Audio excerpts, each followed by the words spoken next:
ॲसिडिटीपासून कायमची मुक्ती. मित्रांनो, आज हा नॅचरली आपण कोणतंही विना औषध याच्यातून कसं बाहेर पडू शकतो हे आज मी सांगणार आहे. त्याच्यामध्ये सगळ्यात महत्त्वाचा पॉईंट म्हणजे ज्यावेळेस ॲसिडिटी होते, जळजळ होते, त्रास होतो, मळमळल्यासारखं होतं आणि यासाठी बरेचसे विविध प्रकार काही काही करत असतो. वेगवेगळे चूर्ण घेत असतो, वेगवेगळी औषधं घेत असतो, कोणी आयुर्वेदिक, ॲलोपॅथी सगळे प्रकार करून झालेत. आता याच्यामुळे नेमकं काय होतं, कारण पुढचे त्रास सुरू होतात.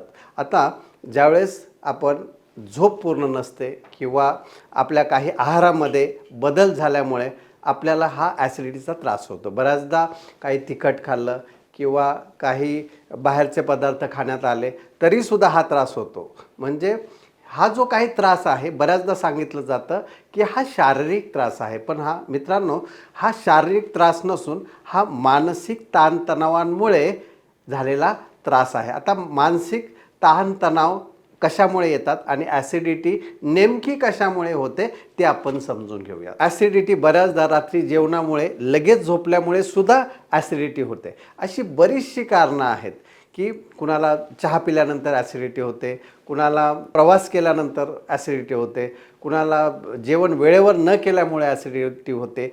हे सगळं जे काही चुकीच्या सवयी किंवा शरीराला लागलेलं ते वळण आहे आणि याच्यातून बाहेर पडण्यासाठी आपण रोज रात्री झोपताना काही चूर्ण घेतो किंवा वेगवेगळी औषधं घेतो. याचे साईड इफेक्ट्स आपल्या शरीरावर होत असतात आणि मी पाहिलं की बरीचशी लोकं वर्षानुवर्ष याच्यावर काम करत आहेत आणि त्याच्यात त्यांची PhD सुद्धा झालेली आहे. जर कुणाला ॲसिडिटी झाली तर तू काय केलं पाहिजे, तुझा आहार कसा पाहिजे, तुझं दिनचर्या कशी पाहिजे, हे सगळं सांगितलं जातं.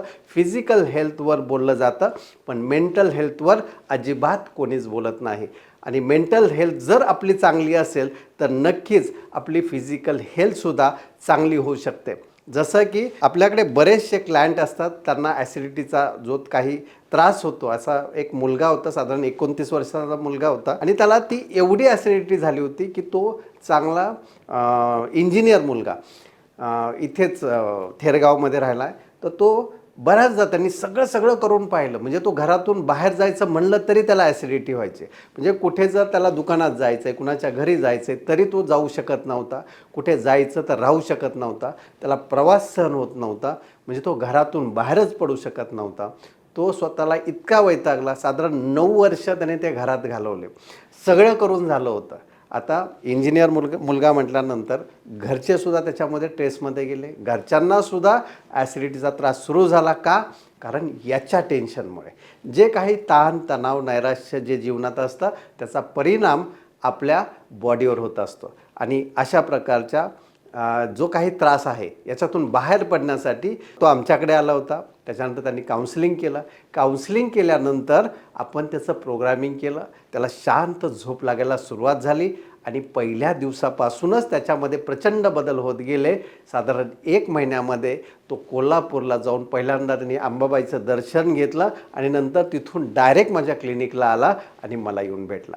म्हणजे असं एकच उदाहरण नाही, असे बरेचसे उदाहरणं आहेत की ज्यांना सगळे प्रकार करून झालेत पण ॲसिडिटीमधून बाहेर पडता येत नाही. आणि बाहेर पडण्यासाठी शारीरिक अवस्थेपेक्षा आपली मेंटल अवस्था बदलणं गरजेचं आहे. कारण हे तणाव परिस्थिती हे कधीच बदलणार नाहीत किंवा बदलतील, परंतु सगळ्यात सोपं काय ते महत्त्वाचं आहे की परिस्थिती बदलणं महत्त्वाचं आहे की आपली मनस्थिती बदलणं गरजेचं आहे. आणि जर मनस्थिती जर आपण बदलली तर नक्कीच आपण अशा वेगवेगळ्या मानसिक आणि शारीरिक आजारांमधून अगदी आपण सहज बाहेर पडू शकतो. जे काही इश्यू आहेत, ॲसिडिटीचा असेल, काही असेल, तो कोणताही आजार, ॲसिडिटी असेल नाहीतर कोणताही आजार असेल, मूळ त्याचं तुमच्या अंतर्मनात आहे, म्हणजेच तुमच्या पोटामध्ये आहे, गट हेल्थमध्ये आहे.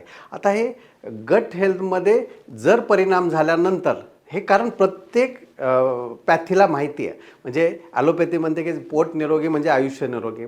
आयुर्वेद म्हणतं की शरीराच्या 72,000 नाड्या तुमच्या पोटामधून जोडलेल्या आहेत.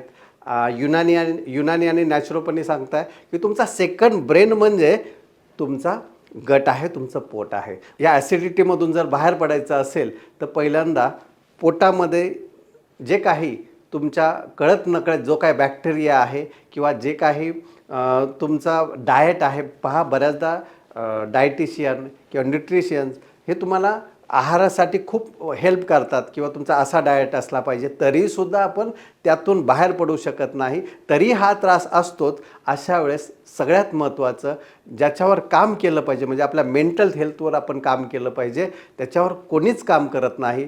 जर बऱ्याचदा अशा प्रॉब्लेममधून किंवा या त्रासामधून जर मुक्त व्हायचं असेल तर सायंटिफिकली आपण शास्त्रोक्त पद्धतीने मेंटल हेल्थवर अगदी चांगल्या प्रकारे काम करून सबकॉन्शियस माइंडला प्रोग्रॅमिंग करून आपण आपली जीवनशैली एकदम चांगल्या प्रकारे आपण बदलू शकतो. आणि त्यासाठी क्लिनिकला तुम्हाला एकदा भेट द्यावी लागेल. डिस्क्रिप्शनला नंबर दिलेले आहेत, तिथे तुम्ही कॉल करून तुम्ही अपॉइंटमेंट बुक करू शकता. आणि सगळ्यात महत्त्वाचं की असे नवनवीन व्हिडिओ पाहण्यासाठी सबस्क्राईब करा, चॅनलला लाईक करा आणि जास्त जास्त व्हिडिओ हा शेअर करा. धन्यवाद.